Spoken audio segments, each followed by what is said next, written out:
Hey everybody, welcome to the Art Workshop. My name is Christopher Epling. Really appreciate you tuning in today. Thanks to Pike TV for making this show possible. I'd like to thank theholler.org also for producing the show. We really are so excited about bringing this content to you, and we really appreciate you tuning in. Now, those of you who have watched a few of our episodes here on Pike TV, you know that we cover a lot of different subjects and interests and techniques concerning art and basic drawing. We also do a little bit of color application as well, so we may use watercolor, we may use colored pencils. We've even been known to use crayons and even washable Crayola markers. All these things that we bring to you is in order for you, the viewer, to participate and engage and follow along. That's the fun of it. Really, the only thing, though, that you need to participate is a pencil, eraser, some paper, maybe on occasions, even a pen to do outline work, but that's about everything you need. Now today we're going to be using something though that is a little different. This is probably something that is not typically found around every single home. Crayons usually can be found somewhere. Oil pastels is a little different. Now this is a medium that a lot of artists prefer who do dry type medium, and what that means is dry medium is exactly what it sounds like. Dry medium doesn't involve like wet paints or watercolor's wet, acrylic paint, oil paint, those are wet mediums. This is a dry medium. But it's a very interesting dry medium because it's able to be mixed together. You're able to blend it. You're able to move it around on the surface of whatever it is you're using. It's a really neat medium to use. So I wanted to combine two different things today. I had a couple questions that actually came in asking about perspective not too long ago. Perspective is something we touch on a lot. You can't avoid perspective when you draw because everything has a perspective to it. What I mean is that if you look at something just sitting on a table and you're going to draw that, you're looking at it from that perspective. It may be, one vanishing point to it, meaning that, you're at an angle that you could see most of that object, but not all of it. But if you were to take that object now and you start to put different angles onto it, and you were to look at it from different levels of observation, you introduce different types of points of perspective. Perspective cannot be avoided. The most well-known examples that artists will use is this. So this is a city street. Or a town somewhere where you have this cross section where you can see down this side of the street and you can see down this portion of this side of the street. So you have two different perspectives. This is what's known as a two-point perspective. You have two vanishing points. We talked about vanishing points before. Vanishing points mean basically as far as the eye can see that way and as far as the eye can see this way. So there's two vanishing points. If you could imagine yourself standing on this street corner. It's a sunny day. You're looking at this building in front of you, but your eyes can also see down this street, and let's imagine we could continue seeing all these rows of buildings onward and onward. Maybe there's a park down at the end of this street. And then you were to look down this street, and it goes onward and onward, and at the end of this street, maybe there's a parking garage.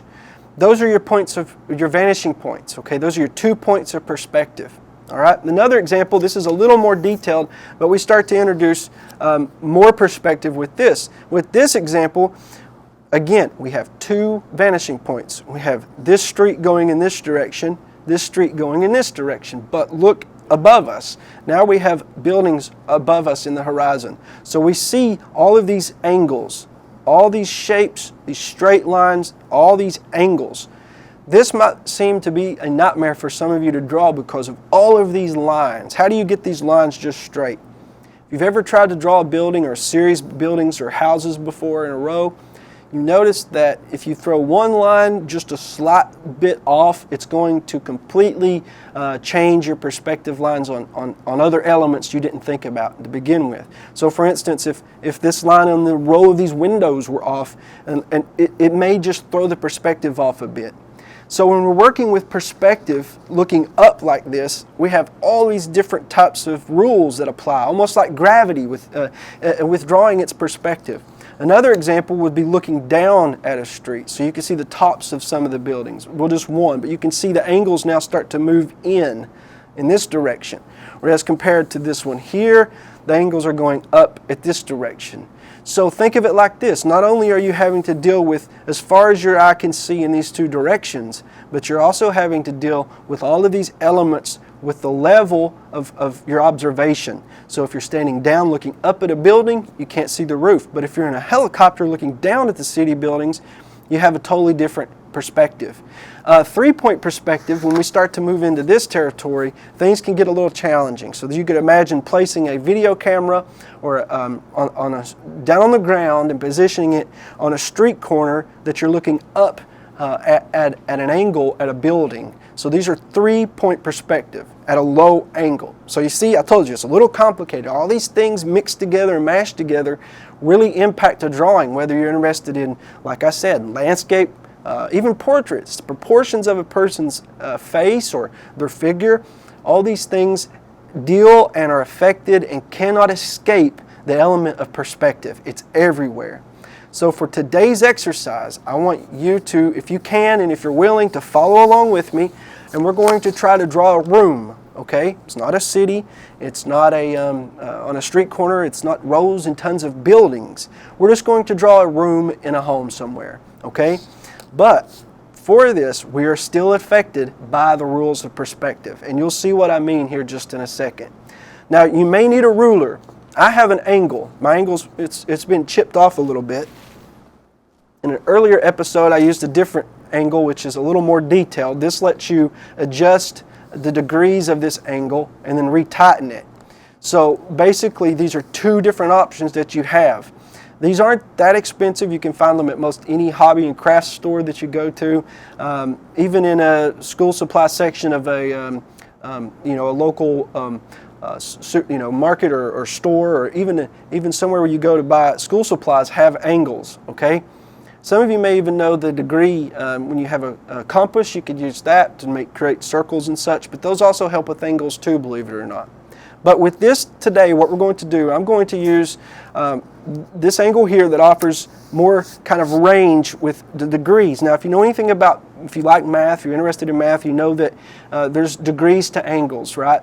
So a 90-degree angle would look straight up and down like this, right? And then all those degrees in between. This affects art too.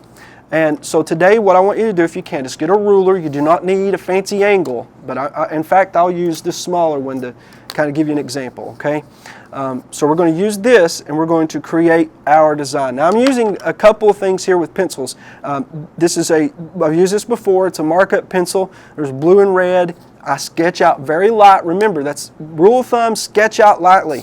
Okay, so in order for us to complete today's exercise, we're going to get started, but you need an eraser, and from there we're going to use pastels in a little bit to show you the light. We made speed color through this today just to give you an example.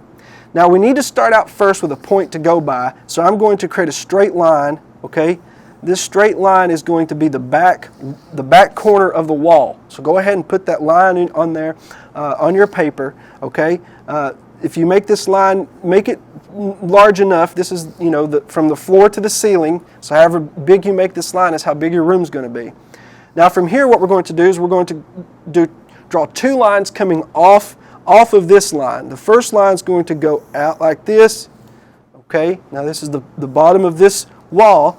And the second line is going to go in the opposite direction, okay, but it's going to be at an angle, see? So we have 2 variations of a line. You can see the degree here. This is almost straight, 90 degree.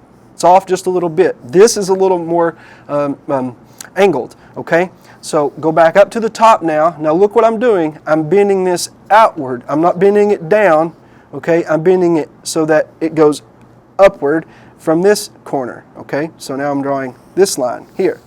All right, now over here I'm doing the same thing, but I'm always paying attention to where the bottom line is, and I'm going to try to keep this proportion as possible. So now there's our 2 walls. So we have a wall back here and a wall up here. Now even though we're not drawing a city landscape, things within this room are affected by perspective. And I'll show you what I mean. We'll start off with a door. Let's put a door on this wall. Now the first part of this is pretty easy. It's a straight line. Our angle is looking slightly down at this room, so straight lines are still straight lines. That's not too affected.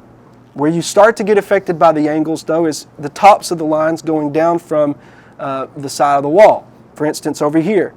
Now pay attention to the top line and the bottom line. Now the top of this door is going to fall somewhere in between that range. I can almost eyeball it where I've done this enough. but you can see how this line comes out following this line, but it's not at an angle that's going against the bottom of the floor too much.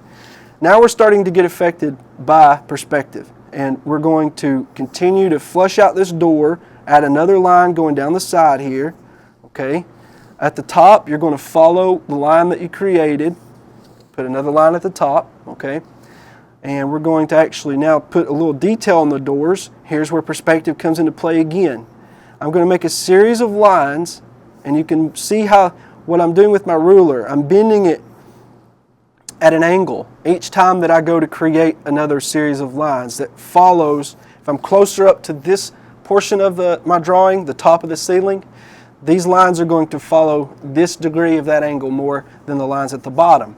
Practice with this a lot. This is something in drawing that, like I said, even if you're interested in portraits or landscape or anything that you work with drawing, you're going to be affected by perspective. And that rhymes, but I didn't really come up with that. I didn't mean for it to, but it's a good saying, and it's true. You know, no matter what it is, if you're interested in art and you want to start to draw more and become more proficient, you're going to notice that you're going to run up against perspective a lot. Now here I'm going to draw the opposite side of the door coming down. Right? So this is going to be just another straight line coming down to the floor. All right, so now my hope for this was to show you that even though we're not drawing a complicated city landscape, we're still having to deal with these lines and these angles. I mean, this is inside one of those, maybe an apartment in one of those buildings that I showed you in the beginning of the show. Okay, this is inside of an apartment, but at the same time, we're affected by all these lines of perspective. Now let's add a window over here. Now, if you have one of these contraptions at home, these really help because what can happen is you can adjust your angle and you can start to create these lines using your angle in that manner. But I'm using as basic as I can with this little tool here, which helps to just give us straight lines. Okay, I'm having to look where I'm placing. If this is a ruler, it would be the line of the ruler. I'm looking at this line here and I'm matching it up. I'm trying to become as close as I can to the flow and the perspective of the room.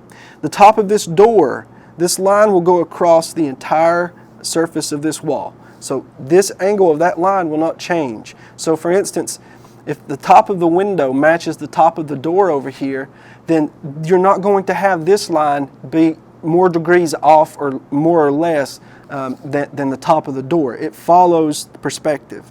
Okay, so straight lines are easy when it comes to this type of an angle, so we can add those in fairly easy. Now we have a rectangle on the wall that will be our window.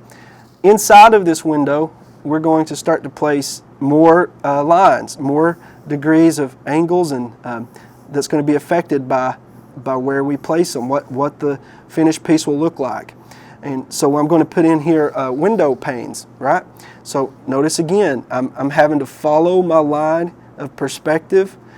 I'm changing it at the top. I've seen I have trouble with this. I've seen students have trouble with this.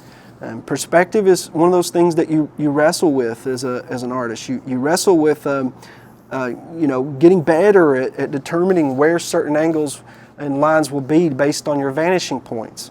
It's not easy, but once you start to get a hang of it and see how things connect, be observant even in your daily life. Look at from the perspective of where you're sitting at, maybe doing your homework after school. Take a look around your room and notice how where you're sitting and the angle you're sitting, how that affects what you can see and how you see it. Artists are very observant. Now, the really interesting thing is that artists a long time ago, before the invention of the internet and before the invention of search engines and all these miraculous things just waiting for us to at our fingertips to be utilized as tools for art. Before those times, artists had to go out and see how things connected, to see how things were placed in the real world.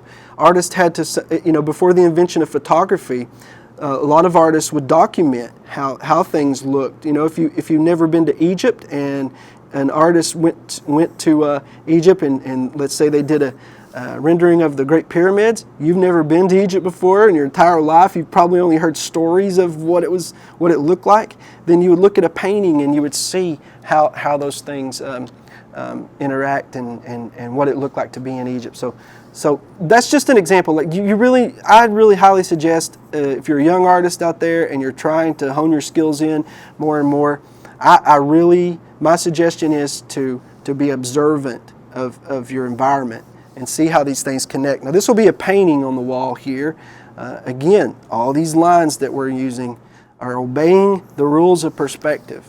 Now, do you have to use the rules of perspective? No, of course not. You could get into stuff that deals with just however you want to portray it. A lot of times in art, this is known as abstract. Abstract art doesn't necessarily follow a lot of the rules that art has. So you don't necessarily have to follow perspective. You can do whatever you want. If that's something you're interested in, by all means. But I will say this, even if you lean more towards abstract art, understanding perspective is important regardless, okay? So I've put a little boat here just as something to be on the wall. Now what we're going to do is at the top, we're going to actually put some crown molding around this room, okay? So we're going to put some more lines going around the top of the room here, a couple more lines going around the top of this room.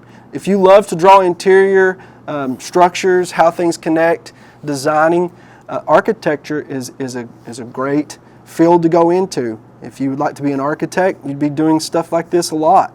You'll be designing the interiors of structures, the exteriors of structures. Some artists, really love and really take that seriously. Is what you can do with the space you have to work in. So if you're a young artist out there in our viewing area, and let's say you love to design structures, then consider architecture as a possibility for a career one day. So now what I'm doing is, as I'm talking, I'm continuing to add lines. These are all lines that are obeying these points of perspective. And you notice I haven't erased much. Now I could have done a few different lines that I've created over again. There's a few areas of this drawing that I see need work, but getting the basics down first, such as this line. Look at this line. You can tell that's slightly off just a little bit. I can. But I'm pushing forward. I may just fix that one because I noticed it and pointed it out now. I kind of have to, I guess. You can observe your drawing and you can see how things need to change and you can make those changes. Just remember though, when you change one element, it's going to affect everything. So you notice now the bottom of my picture frame looks slightly off. So this line affects this. I'm going to leave it like that though because I think it's important to show how these things interact. Now over at the door again, you can put a little bit more detail into the door paneling. Even the lines of the door that make up the design of the wood, they have to follow those rules of perspective. It's everywhere with art. At the end, I'm going to actually speed color through this to give you an idea of how light interplays with perspective. We will do that at the end. So at the top though, I want to go ahead and add a light structure hanging down from the ceiling. So what I'm going to do is I'm going to bring it down to about right here, and I'm going to have this light hanging down from the ceiling. Now this is something that really can throw you off. The perspective of this light structure hanging down from the ceiling is not going to, it's at a different angle. So that means that these lines hanging down will be at a lot more right angles than the other pieces. We're going to actually put some candles, so large candles on the top of this. I don't know why candles, but that's what we're doing. They're straight lines, so that helps us. It'll give good examples. So there's these little squares representing candles hanging down. Now this is going to be coming down from the ceiling. So up at the top up here, we need the structure holding it, which will be about right here, okay? And then we'll draw these lines coming down, connecting to our light fixture on each side, right here. So there we go. So you can see how this is hanging down now. The bottom on the floor, let's go ahead and let's put some, it'll be a wood floor, so we're going to put some wood planks. Now, when you're drawing a series of straight lines with perspective, Another thing you have to consider is the distance that you are from something else. So you can see, if you're standing in this room, you'll be able to, of course, see directly below you on the floor. You could see that better than what you could in the back, near the wall back there. And these lines are going to follow that perspective. So what I mean by that is, as you're moving across this room, these lines will change in how you see them. They'll become wider apart in some areas and closer together in others. So you can see how it starts to go across the floor. This line that I made initially is totally different degree in terms of angles than this line, okay? Because your perspective changes. So we're going to draw some straight lines going across the floor now to represent the wood planks on the wood flooring. So these, again, another example of perspective. These will become further apart as you move the further away from the back wall. So these planks will seem a lot shorter than the planks up here near the front. So we're going to actually remember that and space this out a little more, and we're going to start to see that separation become a little more clear as you move forward. Now, this isn't as maybe as fun to draw as cartooning, but cartooning is affected by perspective. Everything in drawing is affected by your perspective. Okay, I'm actually gonna coin that now. I think affected by perspective. I think that's a good way to put it. So in the middle of the room, we could add, if we wanted, a chair. I think what we'll do is we'll put a chair over here in the corner. Real basic, just a, let's see, we'll draw like a recliner type chair. It's at a little bit of an angle, as you can see here. Everything's at an angle in this, which is the point, but it helps. These exercises help a great deal. And as you get more and more proficient at drawing, using these different rules of drawing, rules of art, you'll notice that your drawings become, more well put together. If that's your goal, is to draw realistically and to interpret what you see as in a realistic manner, then these are exercises that you really need to try out and do more of. So we have a chair that's just hovering back here, setting off to the distance. Okay. So now, with all these things that we have together, what I would like to do is go ahead and color this, and we're going to have to speed through this, but you can see how perspective is also, light is also affected by perspective as well. So what I'm going to do first is I'm going to outline this with a pen so you can see at the end how it works a little better, and then we'll add some color to it, okay? So I'm going to speed ink through this portion.